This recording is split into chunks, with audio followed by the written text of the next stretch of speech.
You know, usually when we talk about a physical action, like moving a heavy box or um, running up a steep hill, Hmm. there's this expectation of straightforward effort. Right. You push, you sweat, things move.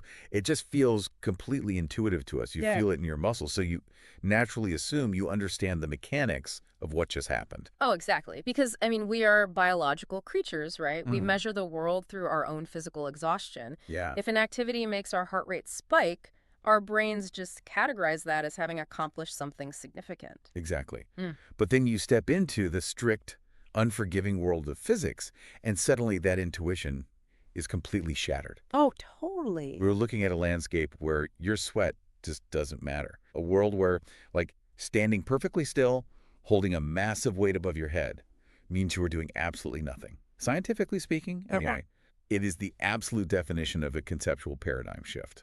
And that is exactly why today is going to be so fascinating. We are stripping away the everyday colloquialisms and looking at the raw mathematical truth of how the universe actually operates.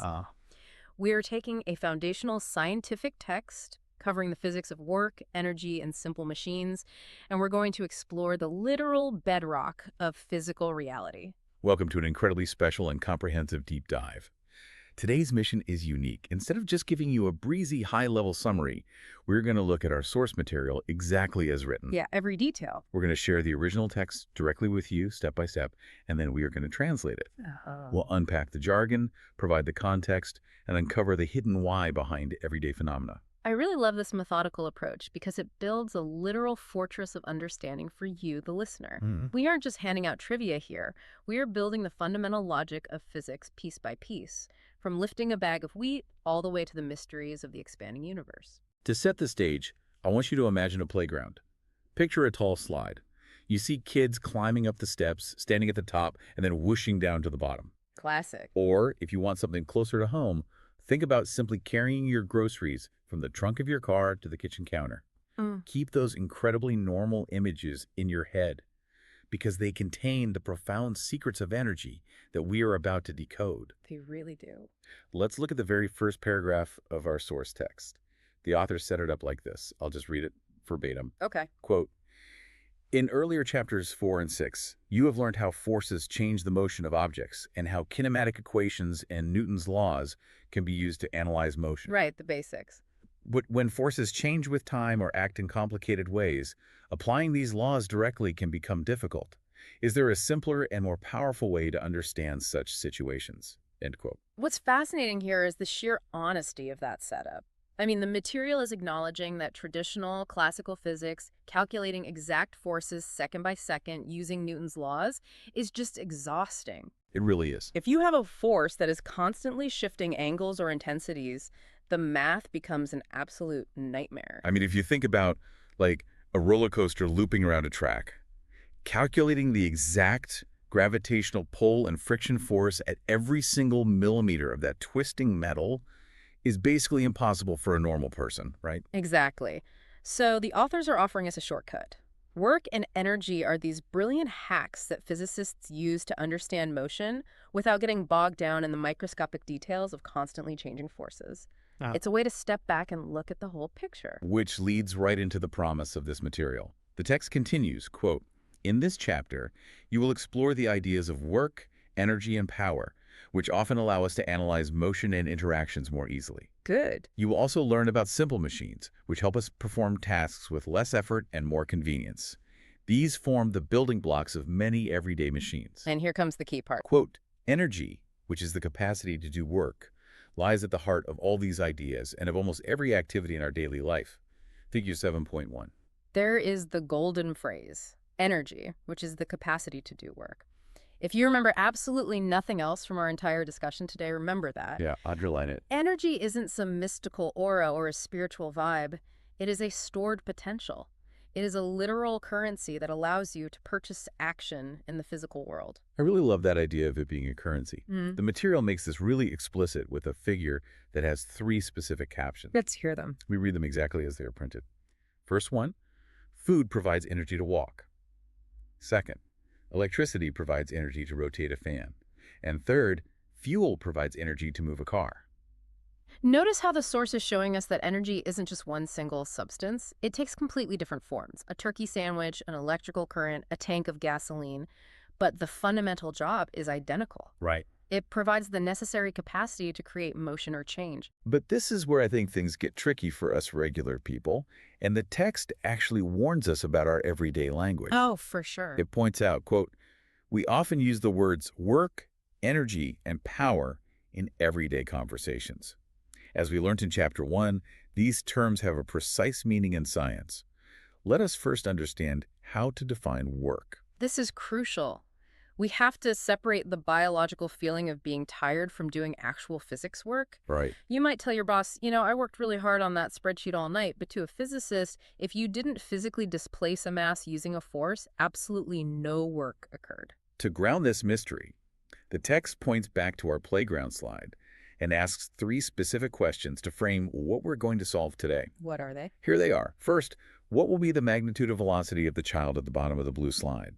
Second, will 2 children of different masses reach the bottom of the same slide with the same velocity? Interesting. And third, which of the slides will result in the largest magnitude of velocity for the child at its bottom? Those aren't just hypothetical brain teasers. By the end of this deep dive, you'll possess the exact mathematical and conceptual tools to answer them definitively, without guessing. Okay, let's start forging those tools. The authors begin by examining work done by a constant force. Let's look at the exact scenario they paint in section 7.1. Go for it. Quote, 7.1 work done by a constant force. Let us begin by doing some thinking based on our experience of lifting objects to a height. Consider a wheat bag of mass, 5 kilograms kept on the floor, figure 7.2a. Okay, picture the bag. Gravitational force milligram acts downwards on the bag, where m is the mass of the bag and g is the acceleration due to gravity. Right. To lift the bag slowly to a height of 1 meter, you must apply an upward force equal to milligram. Right. The force applied by you acts upwards on the bag as the bag is displaced through a distance of 1 meter in the direction of the force. In everyday language, you would say that you did some work. Okay, let's unpack this together. You have a heavy bag sitting on the floor. Gravity is pulling it down toward the center of the earth. To lift it, your muscles have to generate a force spelling exactly opposite to gravity. The key phrase the text uses here is displaced through a distance in the direction of the force. You pulled up and the bag moved up. That alignment is what creates work. The material then scales this up to show how this effort accumulates. Quote, if you lift 3 such bags, one after the other to the same height, figure 7.2b, you would have done 3 times more work than to lift 1 bag. Makes sense. If the bag is lifted to the same height by a machine using some fuel, it will require 3 times more fuel to lift 3 bags. Right. And it continues with the variation. Now, suppose you lift all the 3 bags together to the same height, figure 7.2c. You would need to apply a force 3 times larger than that required for a single bag. Because it's way heavier. Exactly. Since you have done the same task as in figure 7.2b, the work done by you would be 3 times the work required to lift 1 bag. This shows that applying a larger force over the same distance allows you to proportionally do more work. This is all about proportional scaling. It doesn't matter if you do the chore one by one or if you just bear hug all 3 bags at once. Yeah. 3 bags means 3 times the mass, requiring 3 times the force, which ultimately means 3 times the work. And importantly, as the authors note, it takes 3 times the fuel for a machine to do it. Work has a direct, unavoidable cost. But it's not just about the weight of the object, is it? It's also about the distance. The authors add this wrinkle. Let's hear it. Quote, next, consider lifting a single 5-kilogram bag of wheat, but to a height of 3 meters, figure 7.2 pence. You would have carried out 3 times more work as compared to the work required to lift the same bag by 1 meter. Yep. Or if the same machine is used 3 times in succession to lift the bag by 1 meter each time, it would require 3 times more fuel. Thus, applying the same force over a larger distance allows you to proportionally do more work. So we basically have 2 levers we can pull to change the amount of work done. We can increase the force, like lifting heavier things, or we can increase the distance, lifting things higher. Both result in proportionally more work being done. Which brings us to the formal scientific definition. Let's look at the exact formula provided. The big reveal. Quote, the scientific definition of work done by a force is based on the above observations. The work done by a constant force, acting on an object in bringing about a certain displacement, can be defined as work done on an object by a constant force, force applied x displacement in the direction of the force, 7.1. Force times displacement. That is the fundamental equation of effort. How hard did you push multiplied by how far it actually went? The text clarifies this with a visual example just to make sure we aren't only thinking about lifting things vertically. Right, pushing things horizontally counts too. Exactly. Quote, in the example that we discussed, the displacement was in the vertical direction. However, EQ 7.1 can be used even if the force and displacement both are in a horizontal direction or any other direction for that matter. Uh-huh. For example, consider an object upon which a constant force F is acting, and it undergoes a displacement S in the direction of force, figure 7.3. Then, the work done W by the force on the object is W equal S F day S, 7.2. That little s stands for displacement, the physical change in position, so W equals F times SS. If either force or displacement is zero, the resulting work is mathematically zero. Let's talk about the measurement unit because the material gives us the exact definition and it sounds a bit intimidating at first glance. It usually does in physics. Quote, 1J equals 1 N EO 1 meter. Yeah. That is, 1 joule of work is done on an object when a constant force of 1 Newton is applied to it, and it is displaced by 1 meter in the direction of the force. Right. Since 1 N equals 1 kilogram ms S2, note that 1 J equals 1 kilogram ms2 best2 is 1 meter equals 1 kilogram ms2 as need 2. Okay, that sounds like a mouthful of letters and numbers, but let's translate that into plain English. Please do. A Newton is simply the scientific unit of force. A joule is the scientific unit of work. If you push an object with 1 Newton of force for a distance of 1 meter, you've done 1 joule of work. Here is a real-world way to picture a joule, so it's not just an abstract concept. Imagine an ordinary apple. It weighs about 100 grams. Okay, got my apple? If you pick that apple up from the floor and lift it exactly 1 meter into the air about to your waist, you have just done exactly 1 joule of work. It's a very small, very tangible amount of energy. That's a brilliant analogy. And the source also shows us how to visualize this data mathematically, which is a huge tool for scientists. Right, here is how the text explains graphing this concept. Quote, in the graph shown in figure 7.4, the force on an object is plotted on the y-axis against the displacement in the direction of force on the x-axis. In this case, the work done on the object by the force is equal to the area of the shaded rectangle in the graph, which is 10 N 81 meter equals 10 J. And here's the cool part. Quote, even when the force is not constant, work done can still be calculated by finding the area under the force displacement graph between the initial and the final positions. This is a massive concept for physics. If you draw a graph where the vertical line is how hard you push and the horizontal line is how far you pushed, the literal physical area of the shape you draw on that graph equals the total work done. It's literally just calculating the area of a rectangle. Exactly. It's geometry translating directly into physical energy. If the force changes and the line gets squiggly, you just find the area under the squiggle. But wait, I have to push back on this whole distance requirement. Uh-oh. If work requires distance, what happens if I push against something that absolutely refuses to move? Say I put both hands against a brick wall and push with all my might for 20 minutes. Yeah. I am sweating. My smartwatch says I just burned 150 calories. My heart is pounding. You're telling me I did zero work. I am telling you exactly that. And the text anticipates this exact frustration in section 7.1.1. Let me read what it says about when work equals zero. Quote, 7.1.1, when is work done equal to zero? From the definition of work done, EQ 7.2, you can see that if the force acting on an object is zero, i.e. F equals zero, then no work is done on the object. The work done on an object is also zero if there's no displacement of the object, i.e. S equals zero, regardless of the force being applied on it. For example, if you apply a force on an object, such as a rigid wall, figure 7.5, there is no displacement in the wall and you have done no work on the wall. This is the ultimate illusion of effort. You can push against a brick wall all day long. You can push until you pass out. Yeah. But because the wall never moved, because the displacement is literally zero, your massive force is mathematically multiplied by zero. You did zero work on the wall. The authors actually address my exact frustration perfectly. They write, quote, this may seem odd because you feel tired.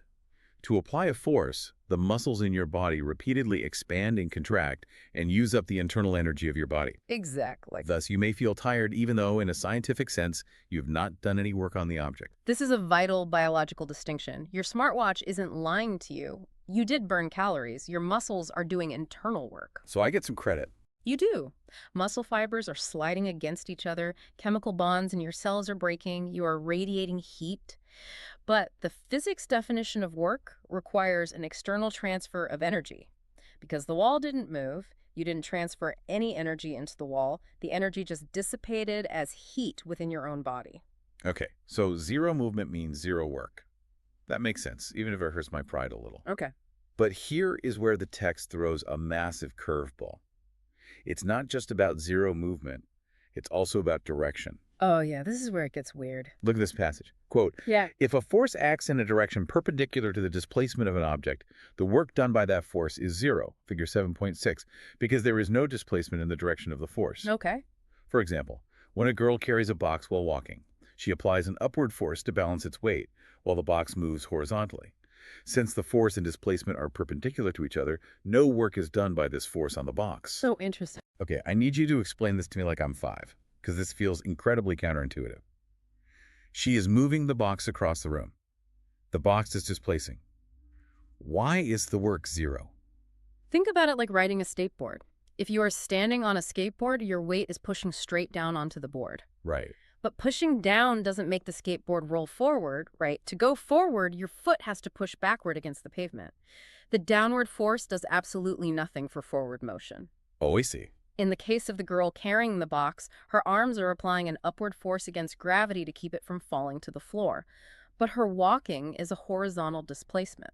Because the upward force and the forward movement cross at a perfect 90-degree angle, they are perpendicular. The upward lift contributed absolutely nothing to the forward movement. Wow. Therefore, zero work was done by that upward force to move the box forward. Okay, the skateboard analogy makes it click. The direction of the push has to align with the direction of the movement, which leads us perfectly into the concept of positive and negative work in section 7.1.2. Yes, signs matter. The authors state, quote, 7.1.2, positive and negative work done. The work done by a force on an object can either be positive or negative, depending upon the relative directions of the force and the displacement. When the displacement is in the same direction as the applied force, the work done by the force on their object is said to be positive. So we aren't just measuring how much work is done, but in what direction the energy is flowing. The material gives us 2 distinct examples to illustrate this. Here is the first one. Quote, force and displacement have both magnitude and direction. Work, however, does not have a direction. It can be described using a number with a positive or negative sign. Right. For example, when you push a wheelchair, the force applied by you on the wheelchair and its displacement are in the same direction. Figure 7.7a. Thus, you do positive work on the wheelchair. This is the easiest one to grasp. You push forward on the handles, the wheelchair rolls forward. Your push and the chair's movement are aligned perfectly. Positive work. You are actively adding energy to the chair's motion. But then we get the flip side. Quote, when the displacement is in the direction opposite to that of the force, then the work done by the force on the object is negative. So they are fighting each other. Exactly. For example, while stopping a ball, the goalkeeper applies a force in a direction opposite to the direction of motion of the football, figure 7.7b, and hence opposite to the displacement. As a result, the goalkeeper does negative work on the ball. What's fascinating here is that doing work actually changes the state of the object. Think of the fast-moving soccer ball. It is flying toward the net. Yeah. The goalie catches it. The ball is trying to displace forward into the goalie's chest, but the goalie's hands are pushing backward to stop it. The force and the displacement are fighting each other in opposite directions. The goalie is doing negative work, which essentially means they are draining energy out of the ball to bring it to a halt. Wow. You are either giving an object energy or you are taking it away. And that concept of giving and taking energy is the perfect bridge to the next major idea, the work-energy theorem. The text poses a great transition question in section 7.2. Read it out. Quote, Yes. 7.2, the work-energy theorem. We have seen that when a force is applied and an object is displaced, work is done on it. Does this cause the object to gain capacity to do further work? This is where we connect the effort we just learned about to the actual outcome. We know how to calculate work, but what does that work actually achieve in the real world? The authors use 2 highly visual examples to explain. Quote, consider some everyday life examples. A fielder throws a cricket ball towards the wicket, figure 7.8a. The moving ball hits a wicket, making it fall, figure 7.8b. Something hits another. Exactly. Similarly, a flower pot raised to a height can damage an object below it if it falls, figure 7.8c. So in each case, the ball or the pot has acquired a capacity to do some work. An object having the capacity to do work is said to possess energy. But how did the ball or the pot get their energy? The ball gained energy from the work done by the fielder in throwing it. The pot gained energy from the work done in raising it to a height. Think of work as a medical syringe, and energy as the fluid inside it. When the fielder winds up and throws the ball, their arm acts as a force over a distance. They are doing work which effectively injects kinetic energy into the ball. The ball now carries that energy across the grassy field. And then the payoff. The text spells out exactly what happens when that ball hits its target. What does it say? Quote, when positive work is done on an object, it gains energy. Subsequently, the object can use that energy to apply a force on another object and cause it to move, thereby transferring energy. It passes it along. Right. For example, when the ball hits the wickets, it transfers its energy to the wickets, making them move. Thus, work done on an object and its energy are closely related to each other. It's a chain reaction. The fielder did work on the ball flew through the air, and then the ball did work on the wooden wickets. Energy is just being passed down the line, from one object to the next, like a baton in a relay race. And the text formalizes this beautifully into a universal rule. Quote, work done on an object appears as a change in its energy. The relation between the work done on an object and the change in its energy is called the work-energy theorem, which can be stated as work done on an object, change in its energy, 7.3. It is the ultimate accounting system of the universe. If an object gains 50 joules of energy, for an absolute mathematical fact that 50 joules of work was done on it, there are no exceptions. The books always balance. But the authors make sure to widen the lens so we don't just think this applies to sports. Right, it's bigger than that. They note, quote, this theorem also holds for a system of objects, or even when the forces applied on an object are not constant. This theorem can help us solve problems which we could not have done easily otherwise. The SI unit of energy is the same as the SI unit of work, the joule, J. Doing mechanical work is one way of transferring energy from one object to another. But that is not the only way. Oh, here we go. Energy can also be transferred as heat. When two objects at different temperatures come in contact, energy flows from the hotter one to the colder one. Energy can also move without direct contact. Like the sun. Exactly. Yeah. For example, the sun's energy reaches the Earth through radiation. Energy is transferred in electric circuits, as well as via sound waves, and even in nuclear reactions that power the sun. This is a crucial pivot for our understanding. We've been talking about boxes and cricket balls, mechanical energy, but the universe runs on multiple forms of energy. Heat, light, radiation, electricity, they are all measurable in joules, and they all strictly obey the rule of transfer. To really nail down this idea of energy transfer, the text provides an example regarding a game of carom, which is very similar to pool or billiards. Right, a great collision example. It presents this scenario, quote, example 7.3. In a game of carom, a player played the shot shown in figure 7.9 to pocket the black coin. Identify who does work and the changes in energy that occur at each collision. And what's the answer? Answer. The moving striker collides with the white coin, which in turn collides with the black coin. The moving striker applies force in the direction of displacement of the white coin. The striker, thus, does positive work on the white coin, increasing its energy. Okay, that makes sense. By Newton's third law, the white coin applies an opposite force and does negative work on the striker, decreasing its energy. Similarly, the white coin does positive work on the black coin, increasing its energy, while the black coin does negative work on the white coin, decreasing its energy. If you've ever played pool, this is exactly what happens when you break the rack. You hit the cue ball, it slides across the felt and hits a solid ball. In a perfect hit, the cue ball stops dead in its tracks and the solid ball shoots forward. The cue ball did positive work on the solid ball, transferring its energy into it. Simultaneously, the solid ball did negative work on the cue ball, pushing back and draining its energy to zero. It's a perfect, instantaneous exchange of the baton. Before we move on to the actual math behind this motion, the material takes a moment to introduce the namesake of our energy unit in a little biographical box. Ah, Mr. Joule. Yes, it reads, quote, meet a scientist. The SI unit of work and energy, joule, is named after the scientist James Prescott Joule. He studied how mechanical energy and thermal energy are related and can be converted from one to the other. This helped develop a unified way to understand energy. Joule is a fascinating historical figure. He was actually a brewer by trade, managing his family's brewery. Because he worked with massive vats of liquid, he started doing experiments. Like while brewing beer. Yeah.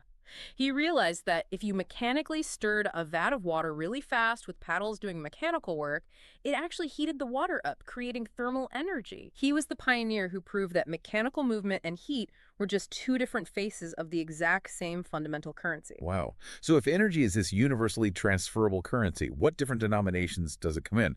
Let's explore the forms of energy in section 7.3. Let's do it. The text poses a great relatable scenario. Quote, 7.3 forms of energy. When you pedal a bicycle on a flat road, your muscles supply energy. In what forms does this muscular energy appear as you ride? Good question. It goes on. It is possible to change energy from one form to another. For example, electrical energy is converted into light energy in a bulb and into thermal energy of the water in an electric water heater. Right. The chemical energy in the food we eat powers our muscles and gets converted into mechanical energy.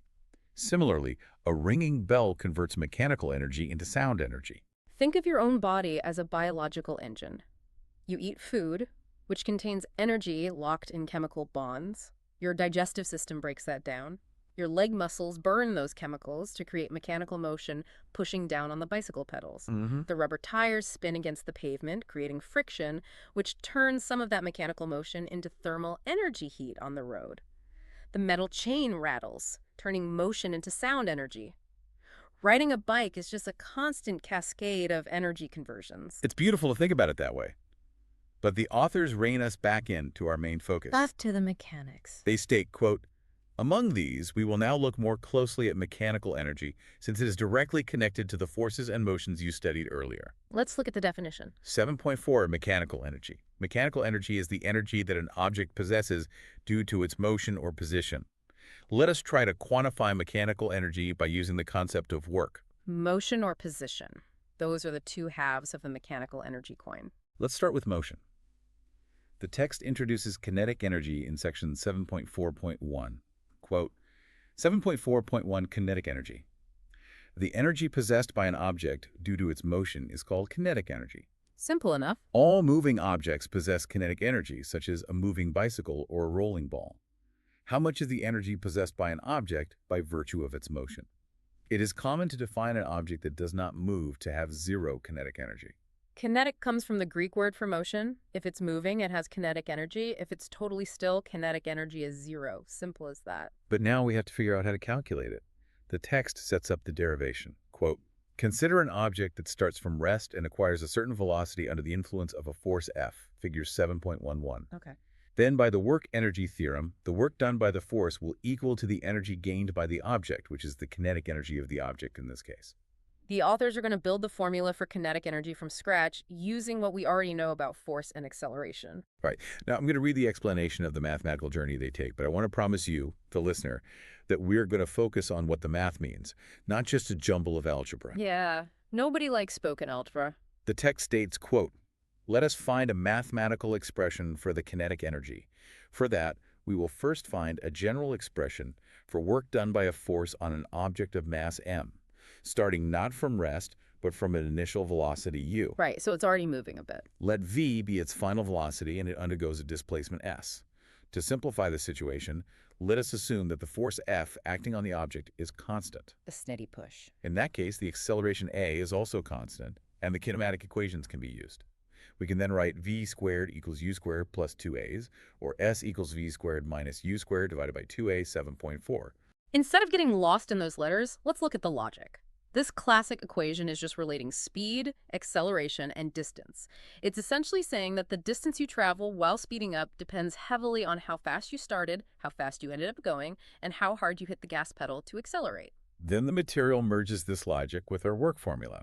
It continues, quote, from the definition of work, EQ 7.2, the work done W by the force is W equals FSS. Okay. Using Newton's second law, F, AQ, we get W equals more x. Substituting the value of S from EQ 7.4, we obtain W equals more x squared minus U squared divided by 2a. And here is the magic. W equals 12 meter times V squared minus U squared 7.5. What the author did here is a beautiful piece of scientific substitution. We started with work equals force times distance. We swapped out force for mass times acceleration. Then we swapped out distance for that equation about speed we just talked about. Hmm. And something magical happens when you combine them. The accelerations cancel each other out completely.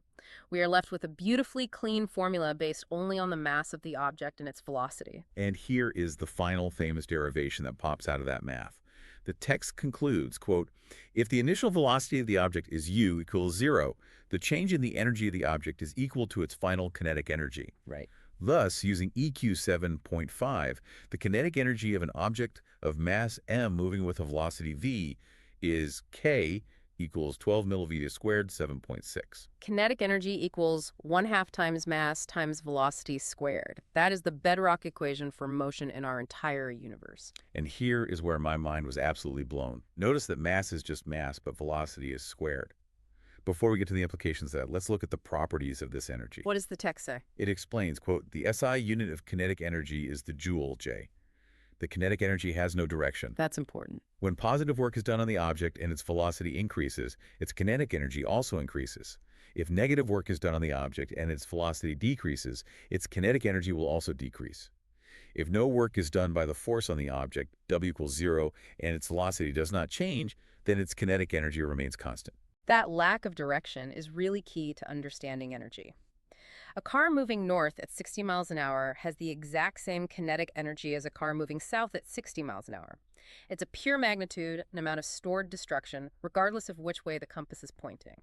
Let's look at the real-world implication of that squared velocity we just uncovered.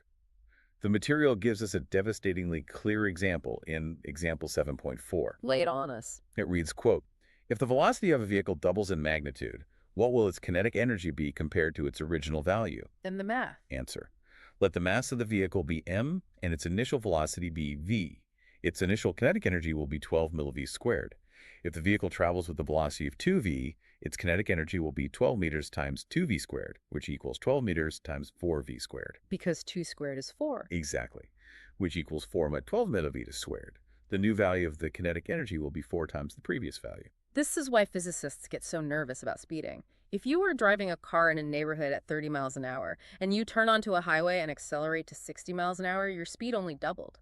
Yeah, it doesn't seem like much. But because velocity is squared in the energy equation, your car now possesses 4 times the destructive forward-moving kinetic energy. That means if a deer jumps in the road and you slam on the brakes, it will take you roughly 4 times the distance to come to a complete stop. This is the raw physics behind why speed limits exist. The math literally proves the danger. And to further illustrate how crazy velocity squared gets, the text gives another visceral example with a cricket ball in example 7.5. This one is fun. It reads, quote, in one of their fastest deliveries, an Indian cricketer bowled a cricket ball with an approximate mass of 0.2 kilograms at a velocity of about 154.8 kilometers per hour. Wow, that's fast. Calculate the kinetic energy of the ball at the time of its delivery. Answer. Mass of the cricket ball equal 0.2 kilograms. Velocity v equals 43 meters per second. Kinetic energy equals 12 by 0.2 by 43 squared equals 184.9 J. So an incredibly fast professional bowler is injecting almost 185 joules of energy into a tiny ball. Remember our apple analogy from earlier? Yeah, lifting one apple 1 meter is 1 joule. Exactly. So that's the equivalent energy of lifting 185 apples a full meter into the air, all packed into a tiny sphere of leather and cork moving violently toward your head.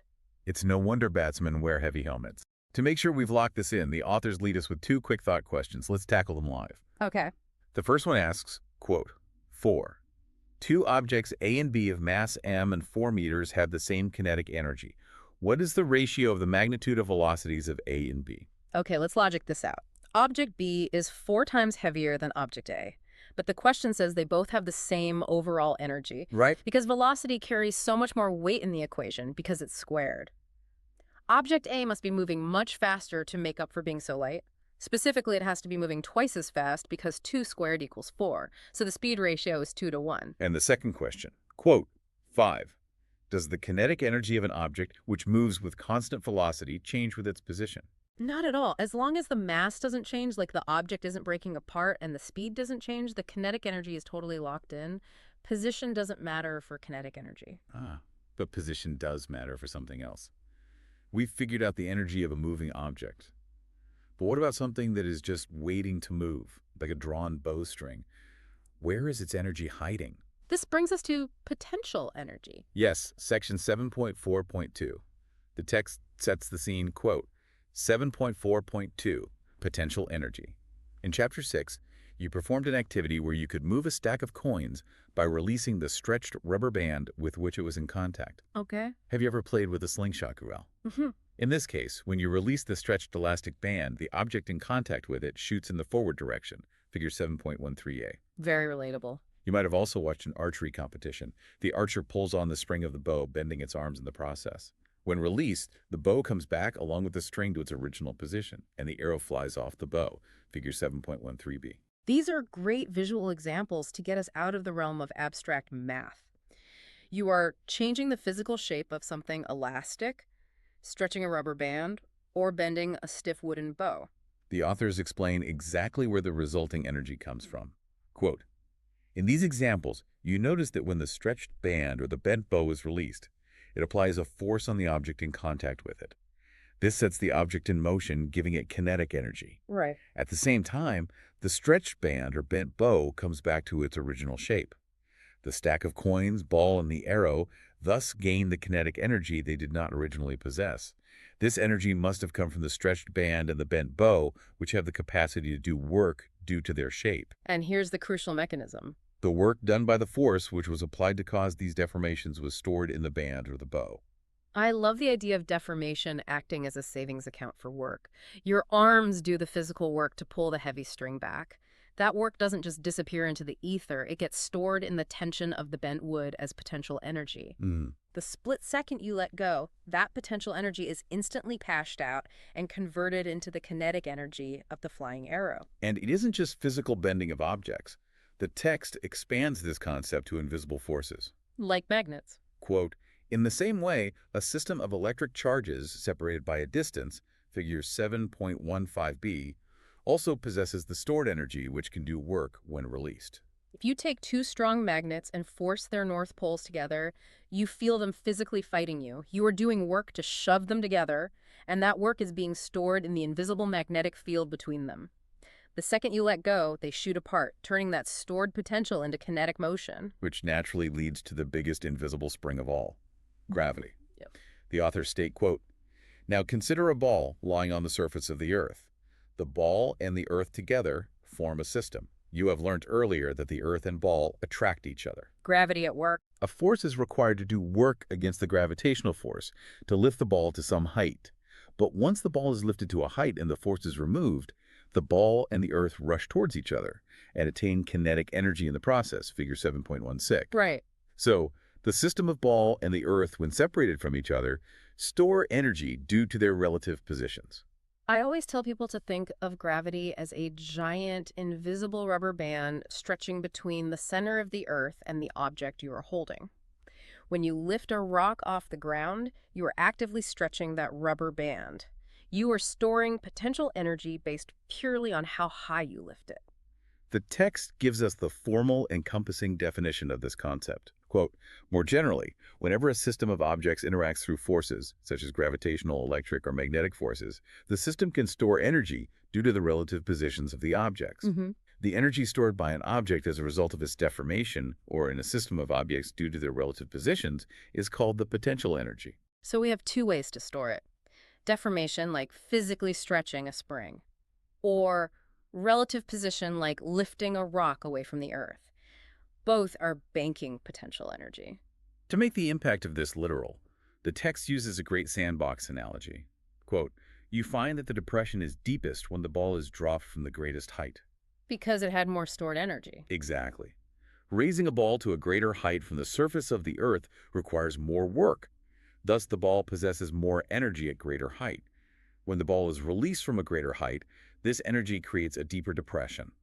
Thus, the greater the height of the ball above the Earth's surface, the greater is its potential energy. It's so intuitive when you picture it. A heavy iron ball dropped from 1 inch barely makes a dent in the sand. That same iron ball dropped from a 3-story roof leaves a massive crater. The height literally dictates the amount of stored energy. Let's look at the math derivation for this, which is wonderfully simple compared to kinetic energy. Oh yeah, much easier. The text reads, quote, "We can arrive at an expression for the potential energy of an object by using the work energy theorem. Consider an object of mass m lying on the ground, figure 7.18. We can define the potential energy to be 0 in this configuration. Starting from scratch. To raise the object gradually from the surface of the Earth to a height h, we need to apply a force equal to the force millidegree between the Earth and the object. The work done W by this applied force on the object is W equals force or displacement, WmgAh equals mgh, 7.7. According to the work energy theorem, AQ 7.3, the work done on the object appears as a change in its potential energy. Thus, the potential energy U of the object at a height h is given by U equals mgh, 7.8. It's beautifully straightforward. Mass times gravity times height. mgh, if you double the height you lift it to, you double the potential energy. If you swap a 1-pound rock for a 2-pound rock, you double the potential energy. But the material inserts a really crucial caveat right after this in a pause and ponder section. Oh, the friction warning. Yes, it notes, quote, "Pause and ponder. Work done on a system against its internal forces, such as gravitational, electric, or magnetic forces, can result in a gain of the potential energy of the system. But this is not true for all internal forces. Right. For example, work done against friction does not lead to a storage of energy. You will learn how to identify such forces in higher grades." This is a profound distinction in physics. Gravity is what we call a conservative force. If you push a rock up a steep hill, your energy is saved into the gravitational bank, and you can get it all back just by letting the rock roll back down. The universe returns your investment. Exactly. But friction is not conservative. If you slide a heavy box across a rough, thick carpet, you are definitely doing work, but the carpet doesn't store that energy and push the box back to you when you let go. That energy is lost forever, dissipated as heat into the room. The bank is closed. You can't get it back. So we have kinetic energy for motion and potential energy for storage. What happens when they dance together? This brings us to section 7.4.3, the conservation of mechanical energy. The ultimate balancing act. The authors outline a scenario. Quote, 7.4.3, conservation of mechanical energy. The sum of the kinetic energy and the potential energy of the object is called its mechanical energy. Let us find the mechanical energy of an object at different points as it falls freely due to the gravitational force. Okay, picture the drop. Once again, consider an object with mass m, which has been lifted to a point A at height h and dropped, figure 7.19. Its initial velocity u is equal to 0. So it's not moving yet. Thus, at point A, potential energy of the object, 7.9a, kinetic energy of the object equals 007.9b, mechanical energy equals 0 plus milligout equals miljoule at 7.9c. Okay, picture the object perfectly still at the very top of its drop. You are holding it in your hand. It's 100% potential energy. Because it's not moving yet, it is 0% kinetic. So the total mechanical energy in the system is just mid. Then, we let go. The text provides the midfall equations. Quote, as the object falls due to the gravitational force, mg for a time t till point B, its velocity increases to a value v. Right, it speeds up. You can find the velocity v of the object and the height h of point B from ground by using the kinematic equations. V equals gth equals h12 gt squared. Translating the math to the physical world as it falls, gravity is pulling it, making it speed up faster and faster, so its velocity gets bigger. But at the exact same time, it's getting closer to the ground, so its height is getting smaller. One goes up, the other goes down. And here is the mathematical proof of their perfect balance. The text states, quote, thus, at point B, potential energy of the object equals milligram times milligram, 12 milligrams squared equals 12 milligrams squared, 7.0 B. That's the potential part. Kinetic energy of the object equals 12 milligrams squared times dt squared equals 12 milligrams squared e squared 7.1 B. And the kinetic part. Mechanical energy, 12 milligrams squared t squared plus 12 milligrams squared e squared equals milligrams 7.1 C. It is absolute magic when you see the algebra play out. The exact, precise amount of potential energy lost as the object falls closer to the Earth is perfectly replaced by the kinetic energy it gains from speeding up.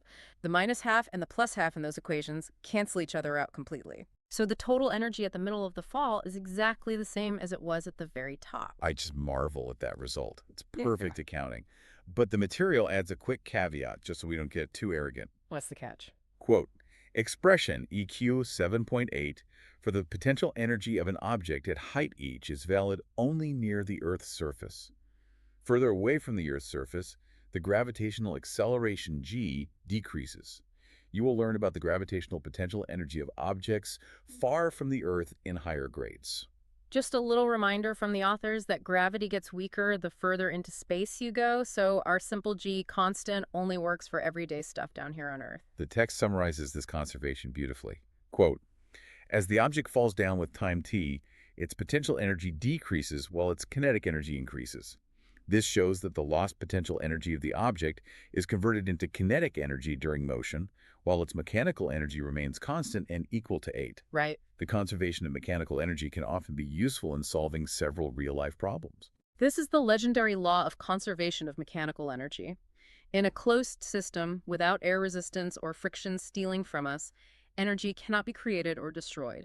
It just shapeshifts from potential to kinetic and back again. And the authors give us an incredible, high-stakes, real-world application of this, a runaway truck ramp. Oh, this is a great example. Let me read the math problem they present exactly as written. Quote, final kinetic energy of truck equals 0J. Final potential energy of truck equals 0. Work done by sand on truck, 50,000 NIDD. Okay. Using work energy theorem, 50,000 NAD equals 50,000 NAD 200,000 J. Let's visualize the sheer terror and engineering of this scenario. A massive 18-wheeler truck's brakes fail on a steep mountain road. It is hurtling downhill, possessing millions of joules of kinetic energy. Terrifying. The driver steers it into an escape ramp filled with incredibly deep sand. The sand provides a massive friction force, doing negative work on the truck's tires over a certain distance of firm. The work energy theorem lets engineers calculate exactly how long that sand ramp needs to be to safely bleed off all 2 million joules of kinetic energy and bring the truck's final energy to 0 before it hits the end of the ramp. And that leads to a profound point from the authors about why we learn this stuff. Quote, solving problems directly through Newton's laws can become cumbersome in many cases. Conservation of mechanical energy may offer a simpler route. It really is a shortcut. By keeping track of the total mechanical energy, we can often find the final speed or the position of an object without working through all the detailed steps of the intermediate motion of an object. It's the ultimate physicist's hack. We don't need to know every single bump in the sand ramp or the exact path the truck wobbled. We just know the starting energy, and we know it all has to go to 0. Energy conservation lets us skip the messy, chaotic middle and jump straight to the life-saving answer. Okay, so we know how much work is done and how energy is conserved. But there's a missing piece. We haven't talked about how fast it gets done. Which brings us to section 7.5, the concept of power. Speed of work. The text begins with an analogy we've all lived through. Quote, 7.5 power. Suppose you carry your bag up a flight of stairs to your classroom. Running up the stairs in 1 minute feels very different than walking up slowly in 5 minutes, even though the same work is done in both cases. Oh, yeah. Totally different. This difference is described by a physical quantity called power. The total work is identical. The mass of the backpack didn't change, the height of the staircase didn't change, so M is the same. But your lungs, your heart, and your sweat glands definitely notice a massive difference if you sprint it in 1 minute versus strolling up in 5. The authors define it formally for us. Quote, power is defined as the rate at which work is done. Mathematically, the average power P is the work done W, divided by the time taken T, i.e. P equals WP 7.11. Work divided by time, it's simply a measure of intensity. How fast are you burning through that energy currency? Let's look at the units. Quote, to do more work in the same time interval requires more power. To do the same amount of work but in a shorter time interval also requires more power. Makes sense. The SI unit of power is the watt, W, where 1 watt is equal to 1 joule of work done per second, i.e. 1 W is 1 J, S1. Let's look at the example they give. Example 7.0. A weightlifter lifts a 75-kilogram mass by 2 meters in 5 seconds. How much power would she require for this task? Let's do the math. Answer. The work done would be equal to Emiyacheki's 75-kilogram S2 times 2 meters equals 1,500 J. Thus, the power required will be 1,500 J5S equals 300 W. A watt is just 1 joule per second. The weightlifter generated 1,500 joules of work. But because she took 5 seconds to lift it, she was generating 300 watts of power. If she exploded and lifted the exact same weight in just 1 second, she would need to generate 1,500 watts of power. Same work, massively different power requirements from her muscles. And this leads perfectly into how human beings manipulate force and work using tools when our muscles aren't enough. The material introduces simple machines. The building blocks of civilization. Exactly. It presents Table 7.2, classes of levers, which I will read exactly as presented. Okay. Class 1, fulcrum in between. Tongs, scissors, crowbar, pliers, balance scale, seesaw. Right. Class 2, load in between. Lemon squeezer, wheelbarrow, bottle opener. Uh-huh. Class 3, effort in between. Toms, tweezers, broom, hammer, oar. A lever always has three parts. The fulcrum, which is the pivot point, the load, which is what you are trying to move, and the effort, which is where you push. By changing where those three things sit in relation to each other, you can actually multiply your force. Think about a wheelbarrow from Class 2. The wheel on the ground is the fulcrum at the very front. The heavy dirt is the load resting in the middle. Your hands provide the upward effort at the long handles in the back. Right. That geometry makes lifting 100 pounds of dirt feel incredibly easy compared to picking it up directly. Exactly. The authors continue, quote, "Many machines used in daily life are made up of two or more simple machines. The next time you see a machine, try to identify the simple machines within them. That's a fun exercise. In all cases, the conservation of mechanical energy holds. The work we put in is equal to the useful work done on the load, ignoring friction. Machines do not create energy, they only help us use it more effectively." I want to highlight that golden rule because it's so easy to get confused. Machines cannot give you free energy. Mhm. If you use a huge long crowbar to lift a heavy boulder, the machine amplifies your force, yes. Mm. But the trade-off is that you have to push the handle of the crowbar down a very long distance just to lift the boulder up a very short distance. Force goes up, but displacement goes down.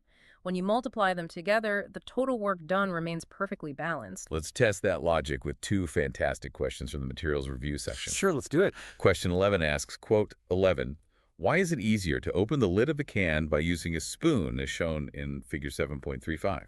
Well, the spoon acts as a class I lever. The rigid edge of the metal can is the fulcrum, the tight lid is the load, and your hand is providing the effort. You trade a longer downward push on the spoon's handle for a powerful, very short upward pop on the lid. The work balances out, but the force is multiplied enough to break the seal. And then the text asks the ultimate question about cheating the system. Quote, 13. Throughout history, many designs of perpetual machines using wheels, weights, or magnets have been proposed, but none actually work. Why do all real machines eventually slow down and stop? Explain in terms of work and energy. The holy grail of fake physics. Yeah, it continues. It were possible to build a perpetual motion machine, which once started could continue doing useful work forever, without any fuel or electricity. This goes right back to our discussion on friction and conservative forces. Real machines have moving parts, gears, axles, bearings that rub together. That physical rubbing creates friction, which is negative work that bleeds mechanical energy out of the system in the form of heat. Right, the friction tax. Because of the strict conservation of energy, you can't ever get more out than you put in.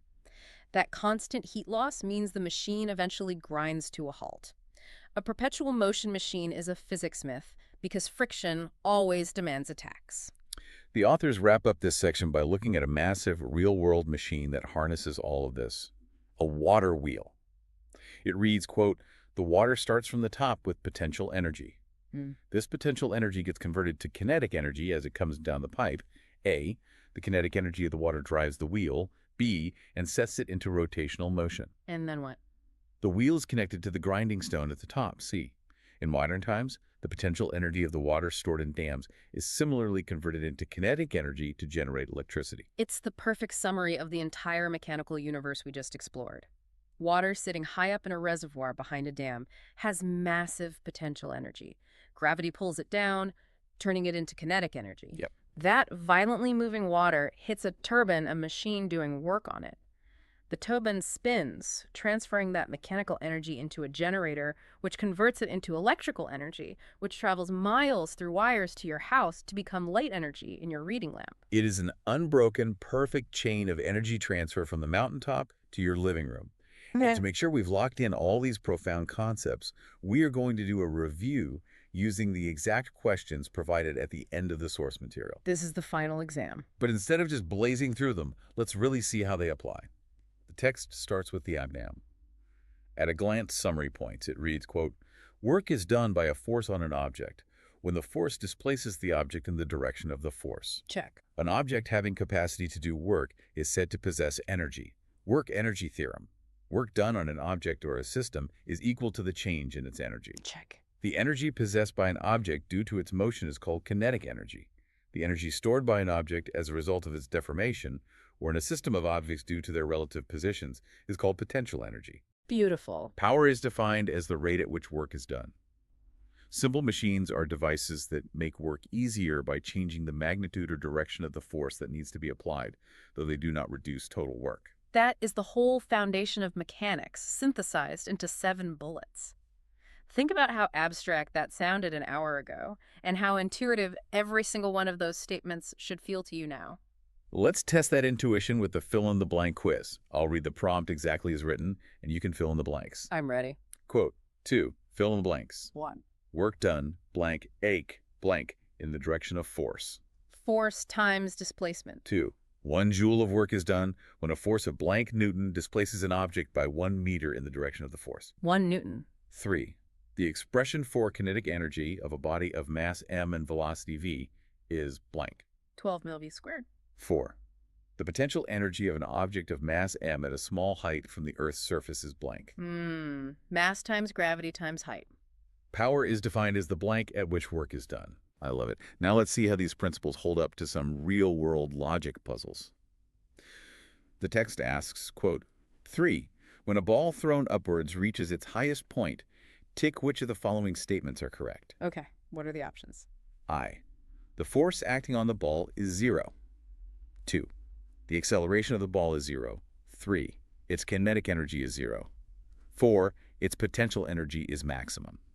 Let's visualize that exact split second at the peak of the throw. The ball has been slowing down all the way up, and it has to momentarily stop completely before it falls back down. Right. Since its velocity is exactly 0 at that apex, its kinetic energy is 0, so statement 3 is correct. It is also at its highest point off the ground, so its potential energy is at its absolute maximum, making statement 4 correct. But gravity never takes a break. It is still acting on the ball, so force and acceleration are definitely not 0. The next prompt asks us to decode the invisible energy shifts happening around us. Quote, 4. For each of the following situations, identify the energy transformation that takes place. By a truck moving uphill. 2. Unwinding of a watch spring. 3. Photosynthesis in green leaves. 4. Water flowing from a dam. V. Burning of a matchstick. Explosion of a firecracker. 7. Speaking into a microphone. 8. A glowing electric bulb. And a solar panel. Let's unpack these. It's like seeing the code of the matrix once you know how to look for it. A truck moving uphill is burning fuel, which is chemical energy, to create motion, kinetic energy, which is slowly being stored as height, potential energy. Nice. An unwinding watch spring is releasing elastic potential energy into kinetic movement of the gears. Photosynthesis takes light energy from the sun and locks it into chemical energy in the plant. Water flowing from a dam turns stored potential energy into kinetic movement. What about the matchstick? Burning a matchstick violently breaks chemical bonds to release heat and light energy. A firecracker does the same thing, but much faster, turning chemical energy into sound, light, and a kinetic explosion. And the microphone. When you speak into a microphone, your vocal cords create sound energy, which physically moves a magnet to create electrical energy. A bulb turns electrical energy back into light and heat.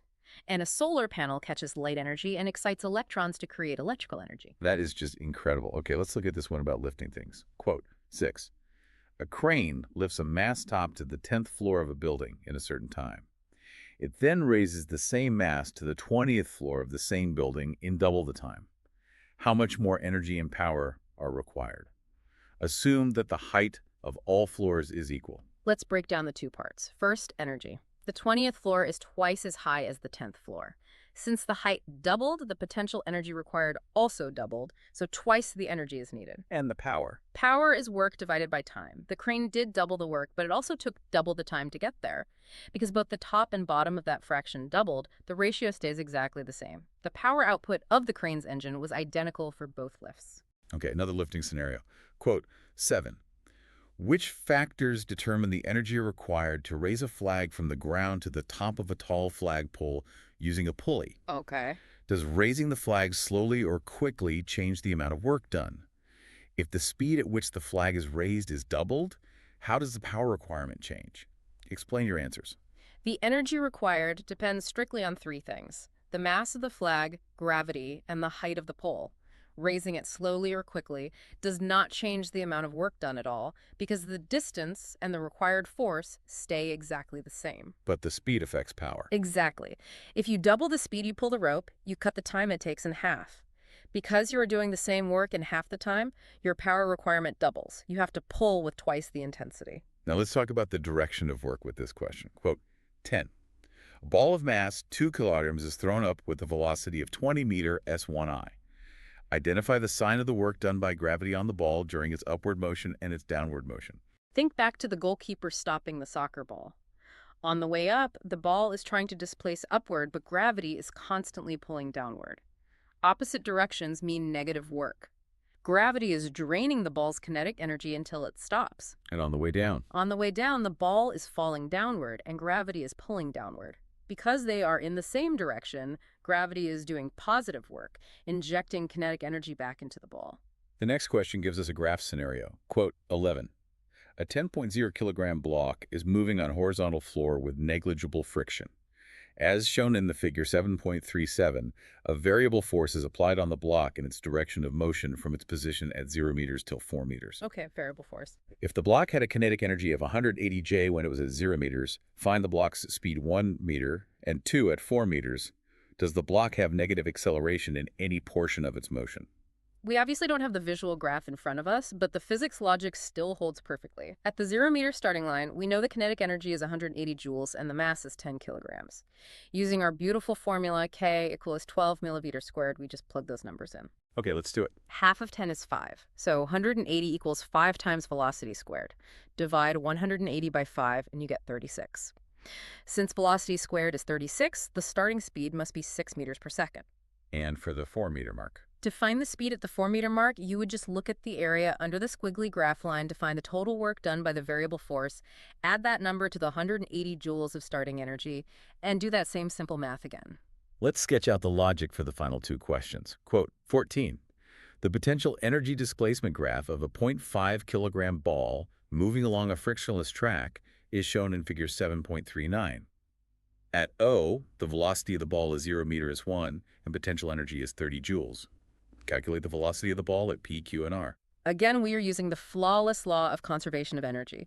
At the starting point, total energy is 30 joules, and it's all potential. Because it's a frictionless track, that total energy is permanently locked at 30 joules. It cannot change. The closed bank account.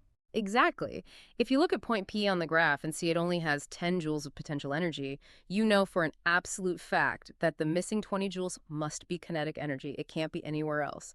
Once you know the kinetic energy is 20, you just use K equals 12 millimeters squared to solve for the exact velocity. And the very last one, which feels like a great summary of everything we've learned. Quote, 15. A coconut of mass 1.5 kilograms falls from the top of a coconut tree onto the wet sand on a beach. The height of the tree is 10 meters. On impact, the coconut comes to rest by making a depression in the sand. This combines the entire journey. You have potential energy at the top of the tree, MEI. As it falls, that turns entirely into kinetic energy right before it hits the beach. And then it hits the sand. Then the wet sand does massive negative work on the coconut over a very short distance to bleed all that kinetic energy down to zero, leaving a crater. It's the exact same physics as the runaway truck ramp, just played out with a piece of fruit on a beach. We have spent this entire time marveling at how perfect this system is, proving that energy is strictly conserved, perfectly balanced, and totally accounted for, a completely closed loop. It's very satisfying. But the authors leave us with one final mind-bending passage that completely pulls the rug out from under us. Let me read it to you exactly as written. I am bracing myself. Quote, "The quest continues. For long, scientists have known that the universe is expanding, and surprisingly, this expansion is accelerating. To explain this, scientists have proposed a new and rather mysterious form of energy called dark energy. Oh, wow. There is no way to exchange dark energy with other forms of energy. Scientists try to study the effects of dark energy, since it may govern the fate of the universe billions of years into the future." It is the ultimate cliffhanger. My mind is reeling. We just spent all this time grinding through equations that definitively prove you cannot get free energy, that everything balances, that friction demands a tax, that kinetic and potential are in a perfect dance. And then the text casually throws in dark energy, an energy that breaks all the rules we just learned, that refuses to exchange with other forms, and is actively violently pushing the entire universe apart. It really puts our knowledge into perspective, doesn't it? We just spent this entire deep dive proving that energy is strictly conserved, perfectly balanced, and totally accounted for in our everyday world. And we are right. The math works perfectly for cricket balls and runaway trucks and water dams. Yeah. Yet, when we look up at the stars, astrophysicists tell us that roughly 68% of the universe is made of this dark energy, a force we can't see, can't touch, and absolutely cannot balance in our neat little equations. What if the rigid, perfect physics we just learned is only the introductory chapter to a much wilder, incomprehensible universal rulebook? What a thought to end on. Well, congratulations to you, the listener, for walking through this foundational text step by step with us. You've tackled the illusion of pushing a rigid wall, the beautiful, life-saving math of a runaway truck ramp, the deep mechanisms of kinetic and potential exchange, and the limits of our own universal understanding. Keep observing the everyday world around you. Keep asking why things move the way they do, and we will catch you on the next Deep Dive.